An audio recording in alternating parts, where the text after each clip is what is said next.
I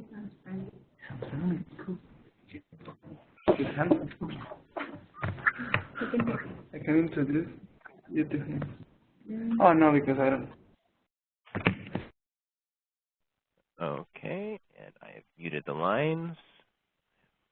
So, Michael, I'm on my speakerphone, cell phone. Is my audio okay? Your audio is wonderful, Dr. Speroff. Thank you very much. Thank you. Absolutely. And I will also unmute Khalil. There we go.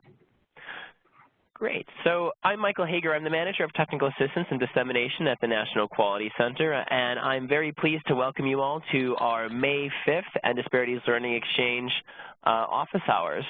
It's a journal club on PDSA pragmatic science, and we are really pleased to welcome Dr. Theodore Speroff, who is a researcher on improvement science and has written publications on this subject. And so we're really excited to have him here today to talk a little bit about improvement science and PDSA cycles. And we're also really pleased to welcome Khalil Hassam from MetroHealth in Washington, D.C.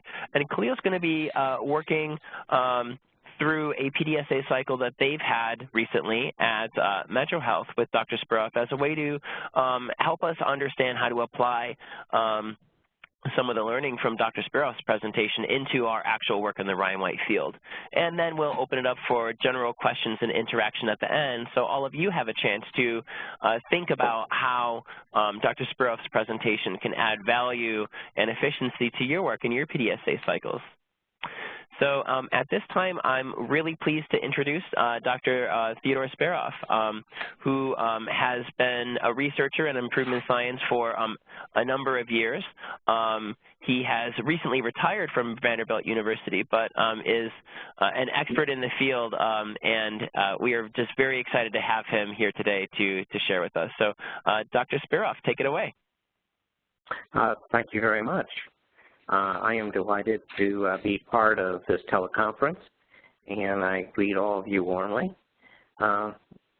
I was approached to discuss an article that was previously written, and that intrigued me, and I will do so, but I won't go into detail in that article. Instead, I'll just sort of give you some of the context at the time it was written, and I'd sort of like to maybe move on and update in terms of where I think its position is today and where quality improvement is sort of has been and where it's headed.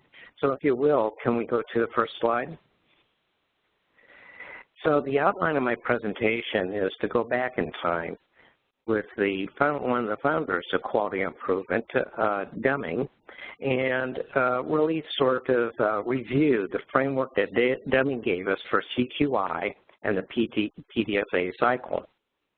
And then the next point I'd like to make that given Deming's definition of continuous quality improvement, that is actually an applied scientific method, that it is pragmatic science.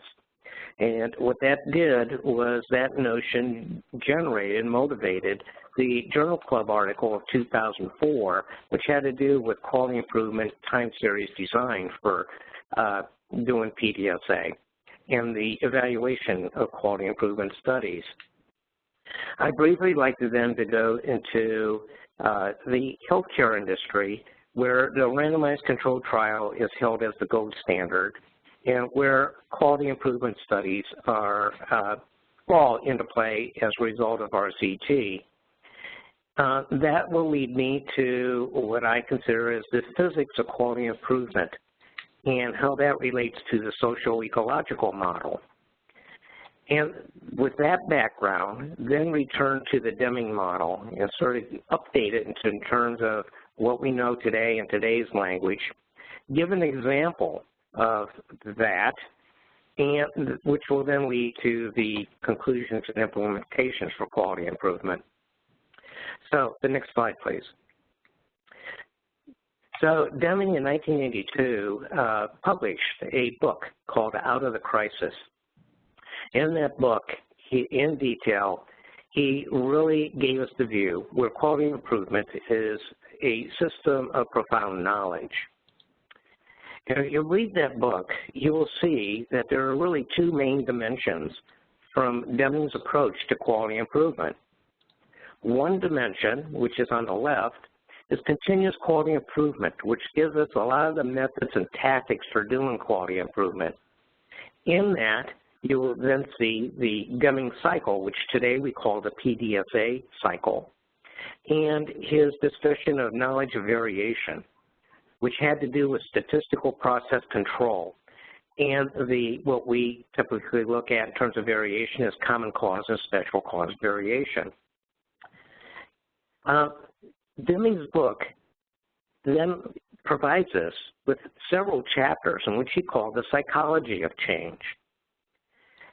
Deming and the other founders of quality improvement, when we go back in time, really talk about the learning organization, and that there is a theory of knowledge and it takes systems thinking to do quality improvement, where one of the principles is testing against data, that it's a data-driven methodology, but more importantly, that where he discussed that transformation is everyone's job. That is, quality improvement is taken within a context. And one of those major components has to do with management, and the role of management in doing quality improvement in terms of leadership, setting the right environment to driving out fear, talking about loyalty and trust and breaking down barriers to do it, and training on the job. And so at time, in healthcare, we've really become experts on the left side, continuous quality improvement. And we talk quite a bit in terms of the importance of psychology of change, but it really has sort of fallen by the wayside to a large extent. So first I'm going to discuss the CQI dimension, and then I'm going to return to the dimension that we call psychology of change. So the next slide, please. So this is review for you. The PDSA, according to Deming, was a cycle of learning, where you start out with a plan and having your objectives, your questions, and you figure out a plan to carry it out. You then have a protocol in which you do the implementation, you document problems and make the unexpected observations, and you start to begin to analyze your data because it is data-driven. The study phase is to complete the analysis, compare it to your planning phase where you made predictions, summarize then what you learned, whether it succeeded or failed, that you learned from that trial. And then the act phase is that you begin again. What should be the next step? What's the next cycle? What did we learn? So you're all familiar with that. The next slide, please. So I, back in 2004, along with Jerry O'Connor, made a case that when we look at PDSA, the steps of it, the plan, do, study, act, that really corresponds to the scientific method, which you see on the right side. The scientific method is where we design experiments. The first step is to formulate the background, rationale, aims, and hypotheses. That's the planning. The next step is a protocol of methods and procedures in which we implement and have an analysis plan. That's the do cycle. The next one is to conduct the analysis and the results. That's the study cycle, same thing. And then we make our conclusions and discussions and start thinking about the next experiment. And we publish and disseminate that. So there really is quite a correspondence.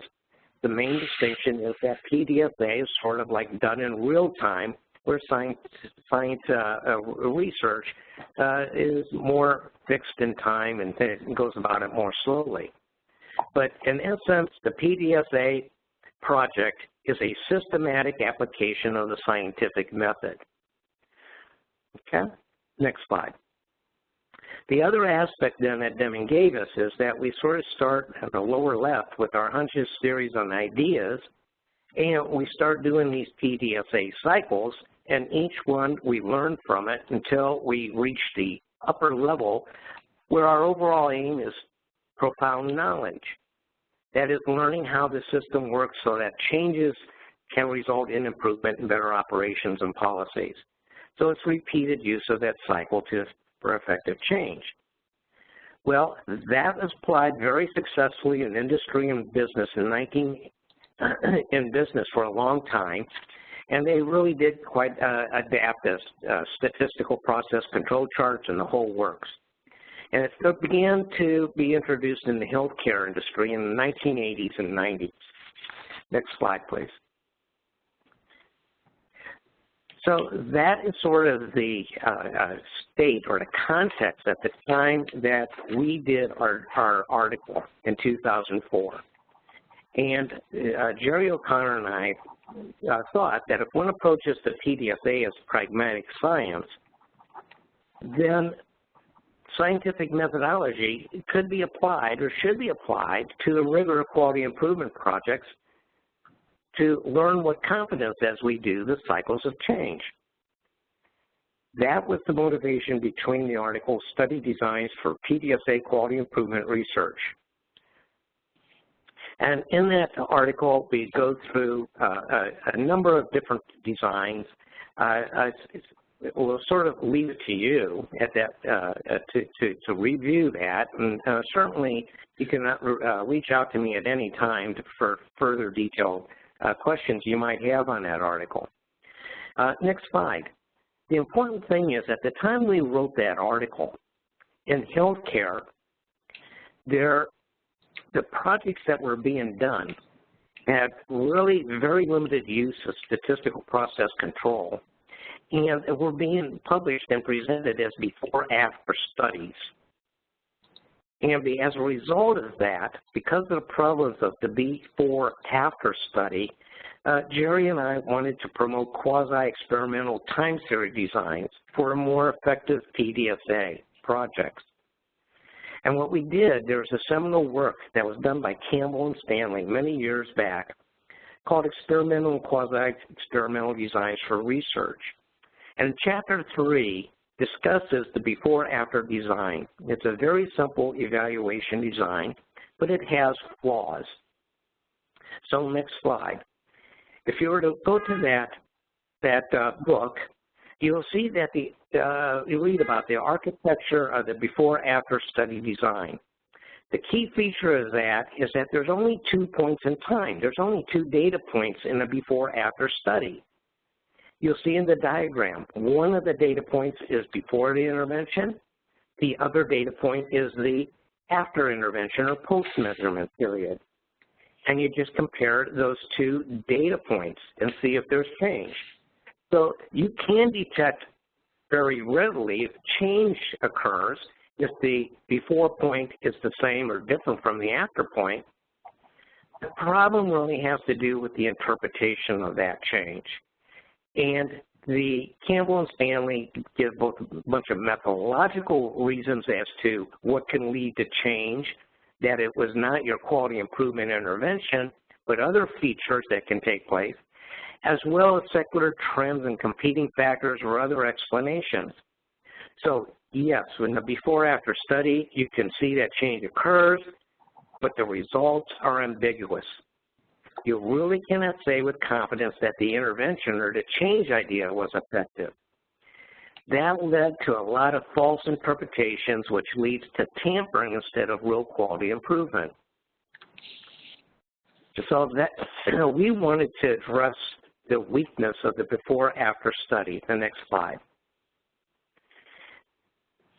And so that is our article, and it's your Journal Club article in which you are reviewing how quasi-experimental designs can really study how changes in variation process relate to outcomes. That is, trying to reach conclusions in which you have more faith in. And what that article does is a review of study designs and time-dependent measures, and depending on which are the leading spurious factors that can contaminate your results or that you're attempting to achieve, you can choose the quasi-experimental design that's appropriate. The other key feature is that it's all data-driven. And so scientific rigor can go into measurement in terms of data collection methods, data quality, the meaningful and sound measurement. So that's another key feature in terms of improving quality improvement in PDSA studies. The other key feature was time series and statistical process control to look at the effect of the intervention. In other words, we had to return back to the Deming model in which we have multiple points in time, longitudinal data both during the pre-period and post-period. When we have those key features, then we can go to epidemiology and apply the criteria for causal inference to really evaluate the functional relationship between the process intervention, the QI intervention you're doing, and the outcome or the result. So to look at time series charts, you want to look at certain criteria or certain features. One was called the temporality of the association. That is, how immediately after you applied the intervention did you start to see a change? Now, it shouldn't take long. If you have to wait a year to see a change, that's going to be much more difficult to interpret than where it's just a matter of a few days. So you look at the discontinuity of the effect and outcomes and the timing of the intervention. You look at the strength of the association. That is, how big or how much of a dose effect the intervention had. The stability of it. That is there a trend or change in slope? That is, over time after you do the intervention, you see a result. Does it start to go back to where you were at baseline or before the intervention? You know, it shouldn't. It should sustain itself. And the most important feature with QI studies is consistency across replications. That if you're on to something, you should be able to generalize it. You should be able to take it from one study environment to another study environment, another one, and replicate the result. And that was the strength of a multiple baseline design.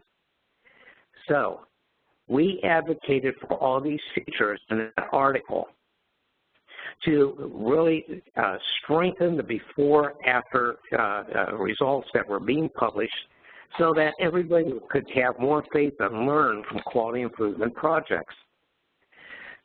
The problem at that time in healthcare is that even quasi-experimental designs were reviewed weak compared to experimental randomized controlled trial designs.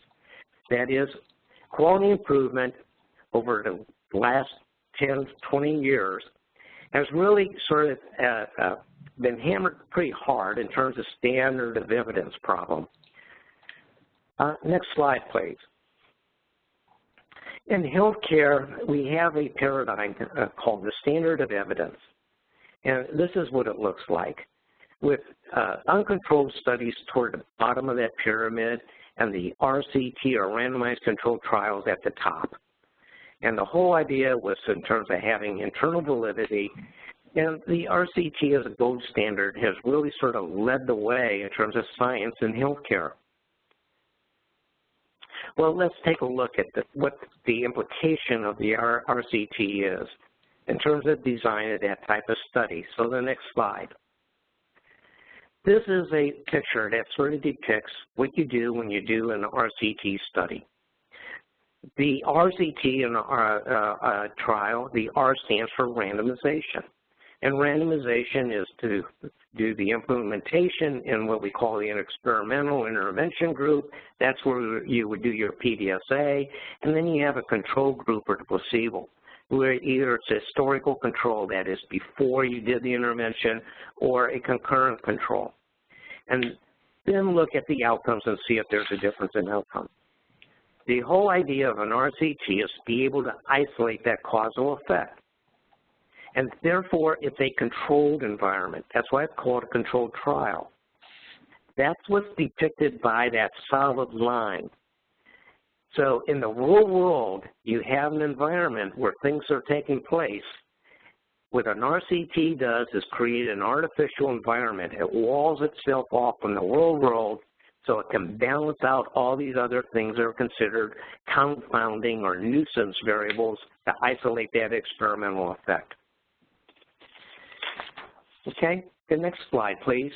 That sort of then evolved to what we consider as a gold standard study for doing quality improvement. And here's a very sophisticated one that gives what we call a clustered quality improvement randomized controlled trial study. And we're not really going to attend to the detail of this, But essentially the middle part of that square, the oval, has the CQI process. That's where the intervention is taking place. And it's mainly, we're trying to do that to affect the outcomes, which is the right side square. You have different types of outcomes you can measure, so this is a very sophisticated study with a lot of detail. And on the very left is what is called the contextual factors, you know, organizational features or patient level features and so forth. And those are really sort of collected as covariates. The most important feature, however, is not within squares. What I want you to look at is the arrows that link these squares. And essentially what you see is that they're all unidirectional. They go from left to right. And so that these contextual factors can influence the intervention then influences the outcomes. And very sophisticated methods are used to analyze this, called the hierarchical regression equation. And so this is sort of what has been driving quality improvement studies over the last couple decades. Very sophisticated. Next slide. Oh. Okay. As we do these RCT approaches, in reality, we've begun to recognize that challenges of the complex versus controlled setting. That is, even a very sophisticated study, as we showed before, has difficulties implementing it in the real world. There can be multiple components to when you do a PDSA intervention. There's the difficulties in terms of fidelity to the protocol, competing demands of real staff time, trying to get them to do the protocol and the implementation, fidelity to the intervention. There's things that you encounter that you may not in the RCT, like staff turnover and dropout, schedule changes, interactions among staff, all these interdependencies, the human relations that take place, diversity in terms of languages and skills, and just the culture itself. It could be hierarchical, punitive, or enabling. The fact is that QI interventions are not static and not fixed. In fact, they're not in a controlled environment. The implementation is not controlled. Quality improvement is dynamic. And therefore, we have to adjust our implementation procedures when we do quality improvement studies. Next slide, please. So when you think about it, the RCT is a linear model. It's unidirectional. If you recall that other slide, as sophisticated as it looks, simply it was input leads to output. It's a linear model, okay? And that's the RCT framework and its analytics. And so that's a problem for quality improvement and quality improvement studies. The next slide. Quality improvement is not really walled off. It's not in a controlled environment. So when you have the architecture of doing an RCT study, you really cannot isolate the CQI from the psychology of change. There's interactions taking place between your implementation and the real world, and that's depicted by the dashed border and the arrows that are really showing interaction taking place between doing the PDSA study and what's taking place in the environment. It depicts that quality improvement is dynamic, and therefore, we really should reach the conclusion that the PDSA study requires a social-ecological framework. Next slide. So that gets us back to Deming's model. The second key component was psychology of change. In a social-ecological system, the contextual mechanisms are actually linked to outcomes. And this is a model and a framework that many of you are probably familiar with. Paul Batalda and a lot of the Dartmouth group and IHI really talk about microsystems and the system in which quality improvement takes place. And the important feature there are the dynamic aspects that you see in the arrows that go put it that within a level, within the system, factors are affecting each other and between levels. And so you get this unidirectional effect that's very dynamic. And so dynamic psychology of change is systems thinking. And systems thinking means that a dynamic system that's bidirectional as indicated by the arrows, which describes how the system works. So from that framework, let's take another look at what happens in a PDSA or quality improvement study. Next slide. So rather than an RCT, here's an example when you look at quality improvement as a dynamic design. So the left side, you have your input, but you can see where one factor is affecting another factor in terms of components. That the technology, organization, person, task, environments, those are important features and they're all affecting each other. One influences the other. All those mechanisms influence the processes which you're attempting to intervene on with quality improvement. That affects both the patient and organizational outcomes. And those results, because it's data-driven, feed back to the system that you're working in. And so this is more of a social-ecological model of a quality improvement within an organization that takes systems engineering. So it's a social-technical approach to quality improvement. And the arrows are symbolic of the dynamics of the system. The next slide. So when you look at the underlying physics in social-ecological systems, okay, they differ from the RCT model. The RCT is depicted in the top, where input influences output as a cause-effect model. It's a linear model. Cause-effect is unidirectional, and this common place that you see, this is RCTs, or randomized controlled trials, where context is a covariate. It's not really the variable of interest. The dynamic models are in B and C. You have input influencing output, where you then have a feedback or a looping system that takes place in complex systems. And that looping produces adaptive changes. Those are the fundamental units that take place in terms of the physics of how you're conceiving the framework for RCT versus quality improvement. Next slide. So based upon Deming's two aspects in terms of quality improvement studies, the methodological and the flaws that quality improvement RCTs have, we need to consider the other dimension, psychology of change. And so we're due for a paradigm shift for level of evidence in healthcare. We have the controlled studies, which really are on the left side, and we still have a hierarchy of knowledge in terms of doing studies with the case control, factorial studies, RCT studies. But on the left side, we have ecological studies.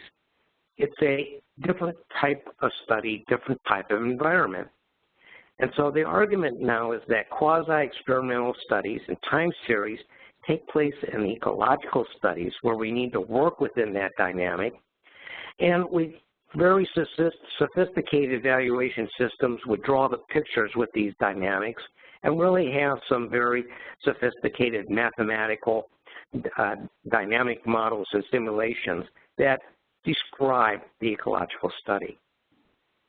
So in terms of level of knowledge and where we were in terms of 2004, where we had the before-after study, which is really non-experimental, and trying to improve the rigor of PDSA studies and quality improvement, we sort of ran into the barrier along the left side of controlled studies and having quality improvement accepted and trying to generalize from quality improvement and getting it accepted in terms of what we were learning.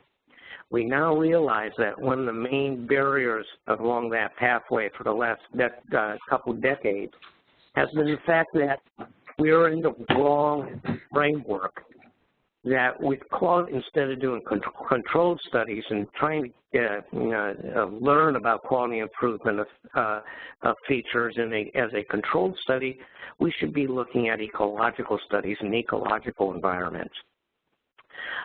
This is not something new. And all of you that have been doing quality improvement really should probably getting an intuitive effect that, yeah, you know, we sort of, this confirms what we thought all along. So based upon this background, next slide, please. Okay, let's revisit the Deming approach for quality improvement design and program evaluation. He has two dimensions. On the left side, we have the PDSA as continuous quality improvement. Okay, we still maintain that this is pragmatic science. It's the technical features of doing quality improvement. Okay, today we would really sort of insist that it be a theory-driven plan. But that theory-driven plan really has two components to it. It has evidence-based medicine that we do get from RCTs and efficacy studies, but in addition, it's taking place in a social-ecological environment, so we need to consider also the theory of underlying mechanisms of change. Okay, I'll come back to that notion. We agree now that there can be more rigor in measurement, that data should be used to evaluate sources of variation and impact over time. The other aspect in terms of improving those designs and that rigor goes back to our journal club article on PDSA design. There are robust methods for implementation and strategic maneuvers to produce dose effects in outcomes or results of QI. And the analysis should be quasi-experimental time series or statistical process control for program evaluation. And we still adhere to the fact that there are cycles of learning. Each PDSA is a probe for knowledge. Some of the difficulty with the technical side is that it can be technical.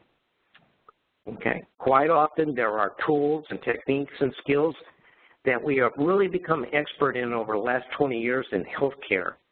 And there's training involved, but sometimes you need to rely on maybe some coaches or consulting, depending in terms of the level or the rigor or the complication of your QI study and its architecture. Okay, that's one dimension. The other dimension of Deming was the psychology of change. But now we can think of it as a social-ecological system.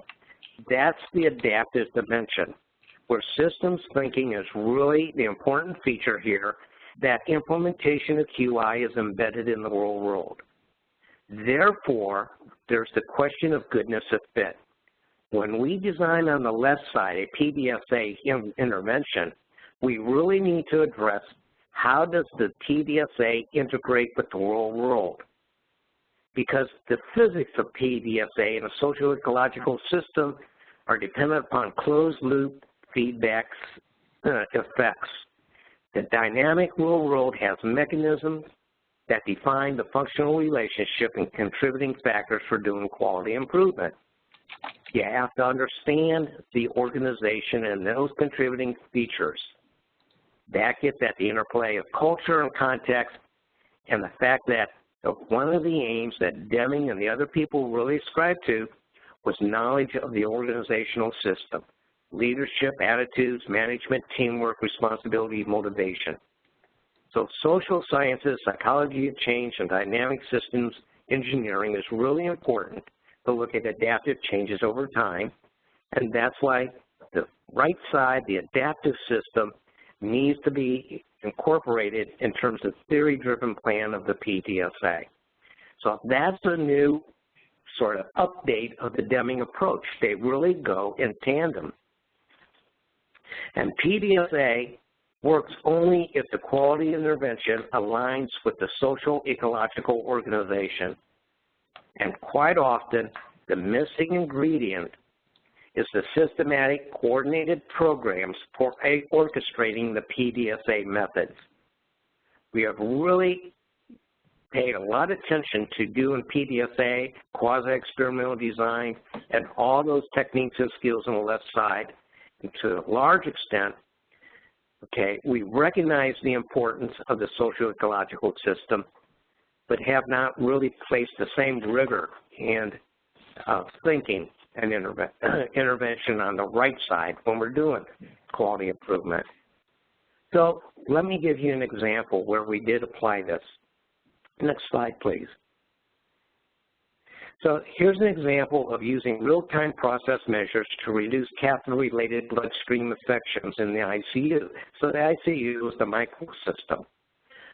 When we were doing this study, we did the technical aspect of PDSA, the left side, where we had the best practices, the bloodstream infection literature, the best practices for reducing those infections.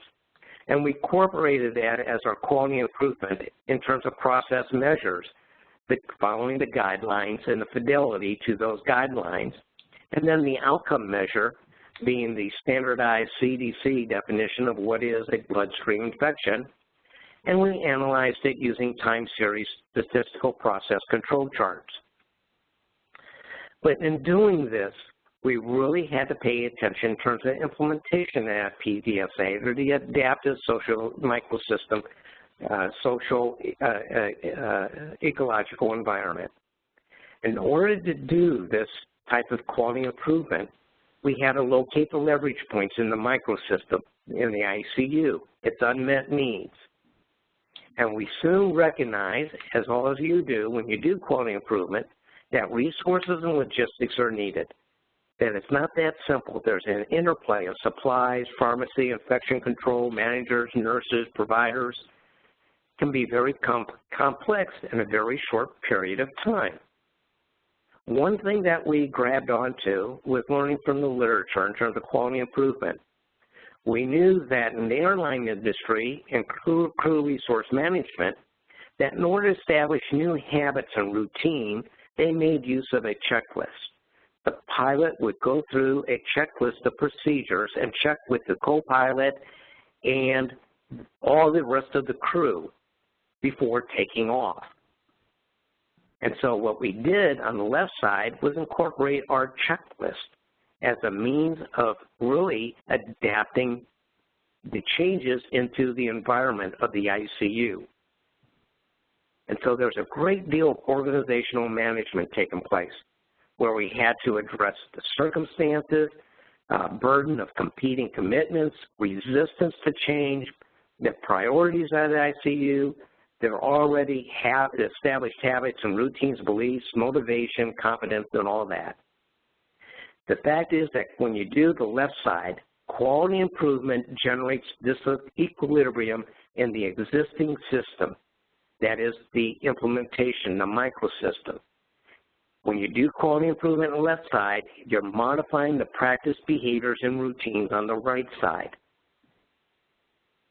The thing is, over the last 20 years, we sort of are touching on this, and the underlying mechanisms on the right side, the implementation, the adaptive change, that are compatible with doing quality improvement, PDSA, have really begun to emerge. So, next slide, please. What we did at Vanderbilt at that time in terms of reducing bloodstream infections was replicated in the Michigan Keystone Bloodstream Infection ICU project. So doing the implementation and the checklist and all that was generalizable through replication. But if you read the literature that came from that study, here's one of the quotes. The popular accounts of the program have often been simplistic and partial, and have perpetuated the myth that the program's achievements can be traced to a simple checklist rather than a complex social intervention. That's exactly what we ran into. And the fact is that the adaptive work, the context challenges, and interventions in doing QI far outweigh the technical work, the PDSA methods and logistics. Okay? They really need to be compatible. And so if there is a mismatch between doing the PDSA implementation and the organizational environment, it will fail. You must pay attention to the alignment to Deming's 2 dimensions of change and learning. So next slide. So my conclusion is that quality improvement is not easy. And the reason is that quality improvement requires a blend of commitments, both technical, the PDSA design, which I believe at this point in time, we really have to become sophisticated and have strong expertise, but also the adaptive, the social-ecological system, which we're just beginning in terms of making inroads.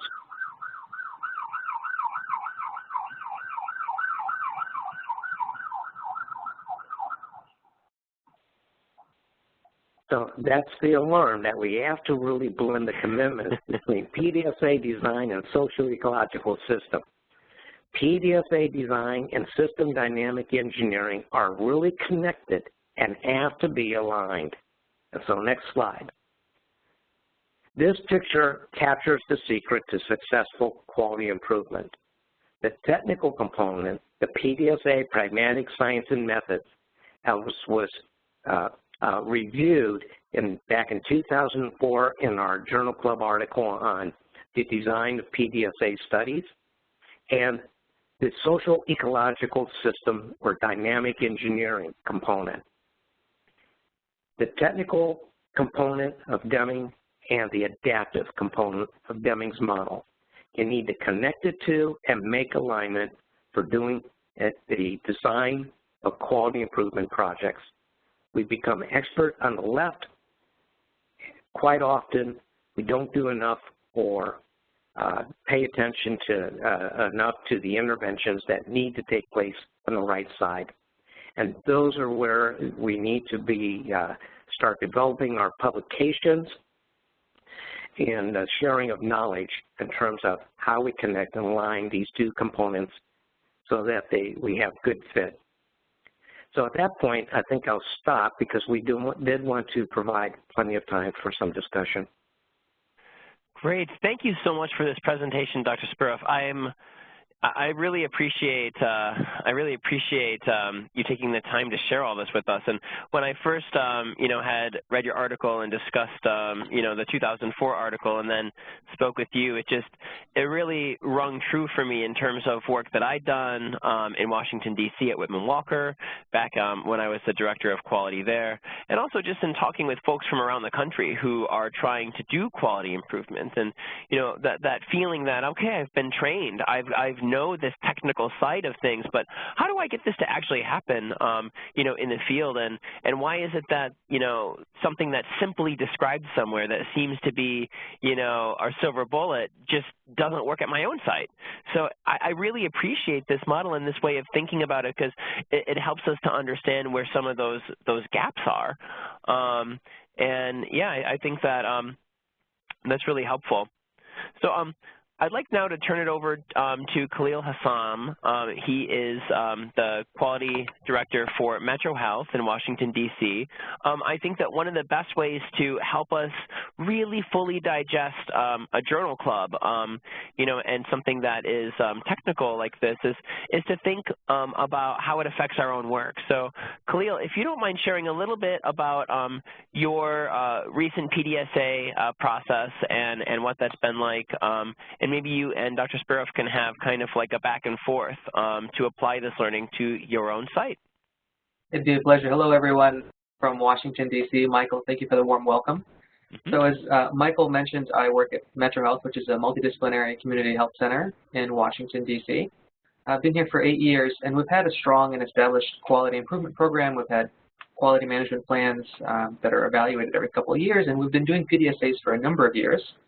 And in the past 12 to 18 months, we've really tried to step up our PDSA game.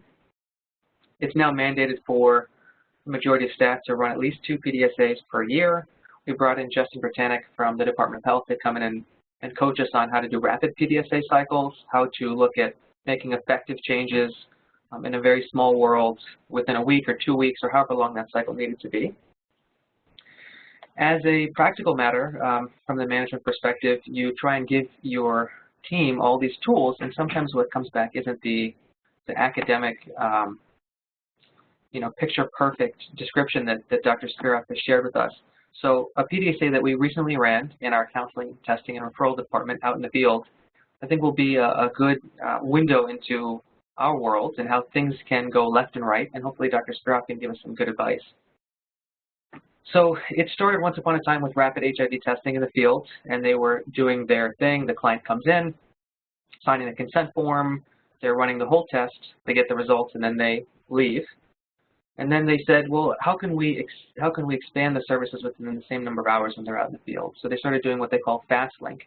The client comes in, the paperwork is checked, they're consented, their test starts to cook, the sample is taken, and the rapid test is processing.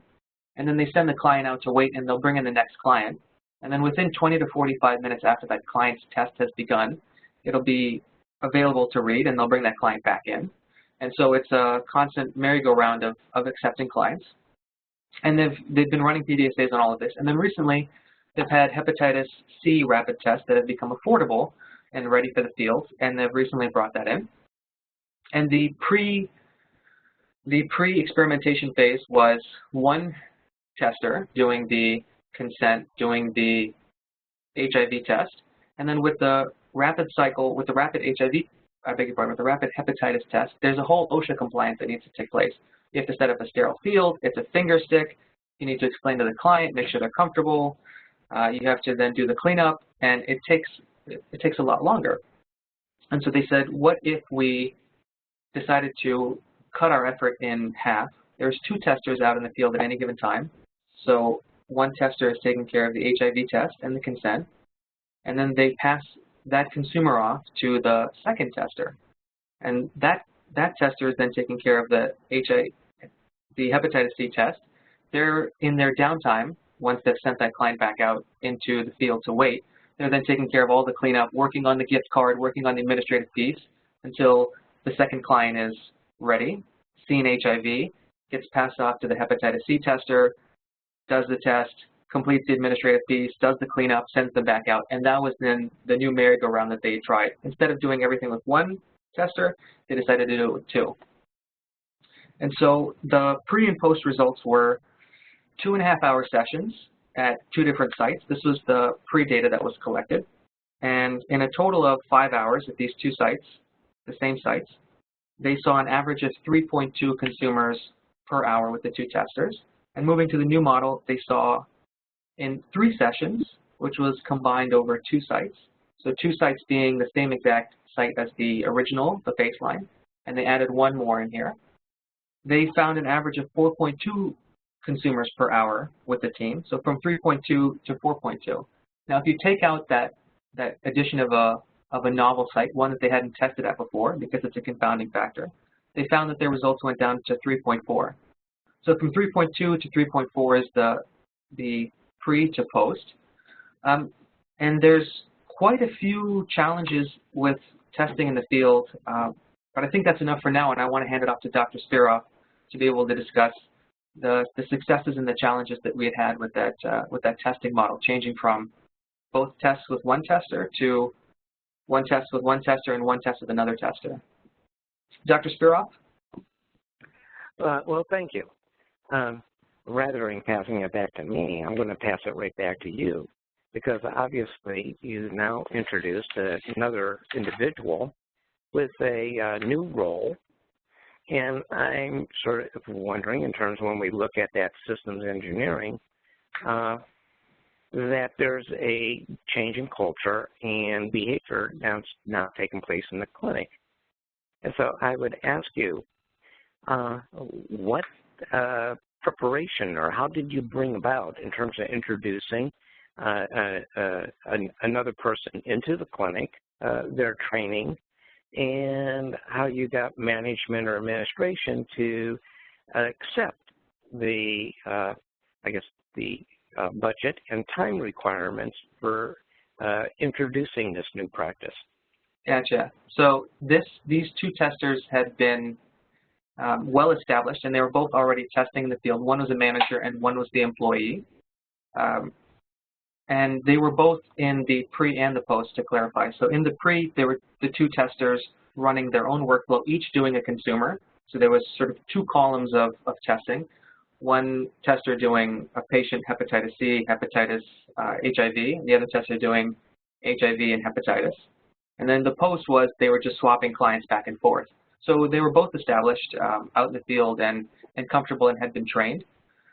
I think the challenge was, as from a management side, is hearing about this PDSA that had been run by the team after it had already been completed, and not having the opportunity to check the flesh as you and I are doing with my team now. There's a few other challenges, particularly when it comes to testing in the field, that we don't see in the relatively controlled environment of the clinic. It's the weather that day. It's whether that client has a high risk score and needs a long conversation during the testing experience. And if that consumer has a lot of risk factors, then that lengthens the time that they're with that tester. And that wasn't controlled for. There's the availability of staff on site when we go outside into the field, and whether they're available to help us corral clients. It's whether clients are available when they say they're going to be available, and then you have a difficult time tracking them down to give them their results if they've disappeared somewhere. If you have positive results, then there's an expansion of that time with that consumer, doing post-test reduction counseling and talking about linkage to care. And so none of these we've been able to drill down to so far in these 5 data points, which adds another degree of complication to our results. Thank you. So as I listen to you, I guess in summary what I would hear is that you wanted to introduce a new test that was more sensitive as part of your PDSA in terms of making improvement to the healthcare delivery. But as I listen to you, a great deal of the planning and the implementation really had to do in terms of embedding new work processes within the clinic. And so in order to introduce the new evidence-based method, it just wasn't that simple in terms of saying, okay, here's a new test, let's order it.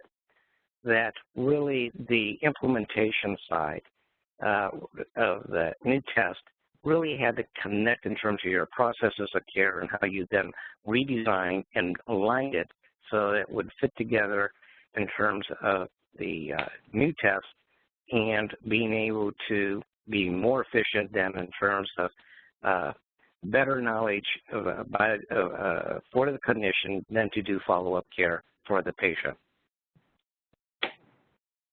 That sounds about right so far.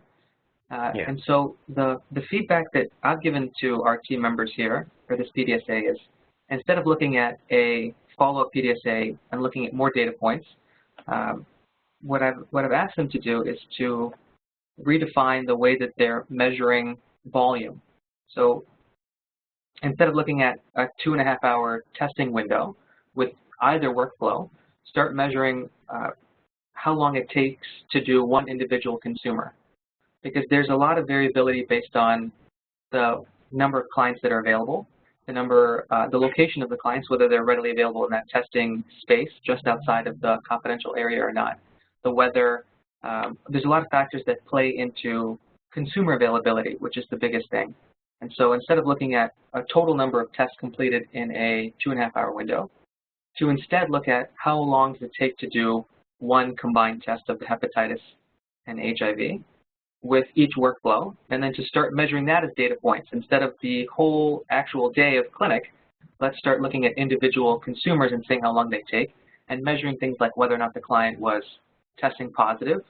And so we can then begin to control for these variables that can have such a big impact on end volume time.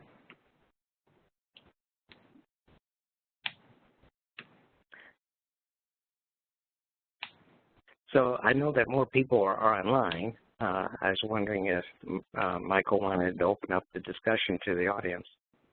Great. Thanks so much. And thanks so much, Khalil, for kind of talking through what you've been up to at MetroHealth and how we can kind of take some of the learning from Dr. Speroff's presentation and apply it to you. I'm wondering if anyone else on the line would like to share where they're at with their PDSA cycle, or would like to have any observations or ask any questions of Dr. Speroff based on this presentation. At the beginning of the call, I muted all lines because there was a little bit of background noise. If you'd like to unmute your line to speak, click the little orange button to the right of your name. That'll unmute your line. You can also enter your questions in the chat room. The chat room should be visible in the lower right of your screen. If it's not, click the gray button that says chat in the upper right of your screen. So who has a question for Dr. Speroff, or who would like to share where they're at with their PDSA cycle and kind of think through how we can get unstuck if we're feeling stuck?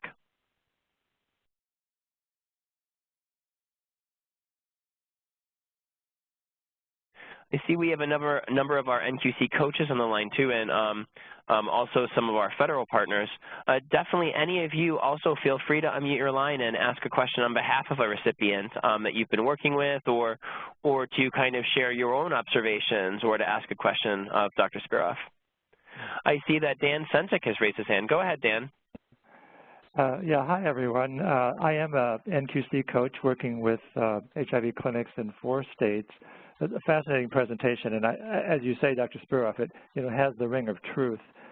I'm just thinking, practically speaking, because we're accustomed to, stepping into an HIV clinic environment, helping folks with a particular quality problem, setting up a PDSA cycle, and so forth. But you're suggesting that there's a context that this is happening in. Practically speaking, how do we, as a coach, for example, how would we work with that context? What else needs to happen, practically speaking, to set the stage for a successful PDSA? Do you have some ideas about what is the work that a coach might do to help set the stage? Okay, thank you for that question. I think it's a very important issue. Quite often, we think that the missing element is just lack of training in terms of understanding what it is in terms of the new practice and the PDSA implementation that we want people to pick up on. And quite often, then there's a tendency to ignore and neglect an assessment of the organization, the microsystem in which we are now introducing the quality improvement implementation. So I think sometimes it needs to take a step back and look at the culture and climate of where the new microsystem that you're going to. And we know what certain key features have emerged over time. We've always pinpointed the fact that there needs to be leadership and champion at the new microsystem which you're going to. And if you don't have that, then you're going to have to sort of, so your implementation or the path that you would go, it would go one direction in terms of making heavy use of that champion to introduce your intervention. And if you're lacking that, then you're going to have a plan in place in terms of buy-in before you can even start the PDSA. Mm-hmm. And so do the assessment in terms of seeing what the fit is in terms of making change within that system. So for leadership was just one example. Another example, depending on your intervention, might be perhaps the diversity of the staff or staff turnover. Is continuous training really an issue? And if it is, then perhaps you need to put a little bit more emphasis in terms of, instead of one-time training, some sort of a modular system which can enhance self-training because you're getting such turnover and transitions that can help sort of embed the training feature within that system. Mm-hmm. Rather than being dependent upon external training to a heavy hand. So really look at do an assessment in terms of the strengths and weaknesses of that organization and which you think are the barriers that you're running into. Make a list of enabling factors and disabling factors and really address those at the same time in which you are doing the training for your new quality improvement intervention. Those are quite often the barriers in terms of generalizing. As you mentioned, you've got 4 different settings, at least 4 different settings in which you're trying to introduce this, and there's not going to be standardized. You're going to encounter different problems at each site, and so your key intervention people need to establish a relationship and assess that setting before you get started. And it's going to change as you go along. Yeah, that's great. Just one follow-up question. In stepping through that kind of assessment, do you actually have a tool or a checklist that you use? You know, what are those factors that you look at to think about? You know, what areas need to be strengthened? What areas, in terms of the context, are in place and strong? Yeah, do you have a tool like that? No, that's where we are really lacking, but they are starting to emerge. But I could refer you to some studies by John Overwright, O-V-R-E-T-E-I-T,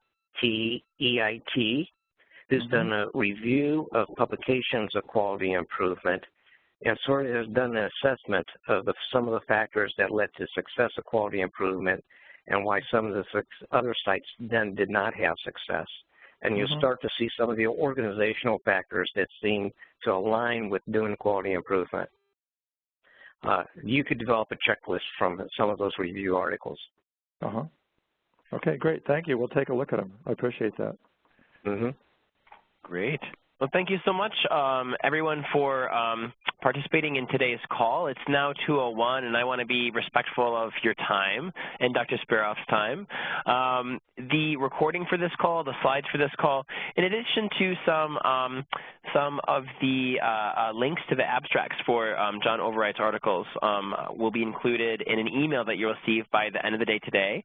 In addition to, of course, a link to the abstract of the article that we were discussing today, in case you didn't have a chance to look at it before today's call. I just want to thank very much Dr. Speroff for his time and his effort in sharing his experience with us. We do a lot of quality work here in the HIV service community, and it's really wonderful to hear, you know, some perspectives on improvement science from outside our industry, and to kind of see how we might shake ourselves up a little bit and to kind of reinvigorate our purpose and to take some new, bold next steps forward. So thank you very much, Dr. Speroff, for your time and your effort. I really enjoyed this presentation, and I'm sure everyone else did as well. Thank you for the opportunity. Thank you very much. Thank you. Cheers. And thanks again, Khalil, for sharing your experience, and for Dan for that really important question at the end. Everyone, have a wonderful day. Have a happy weekend, and we'll see you again very soon. Cheers. Thank you. Bye-bye.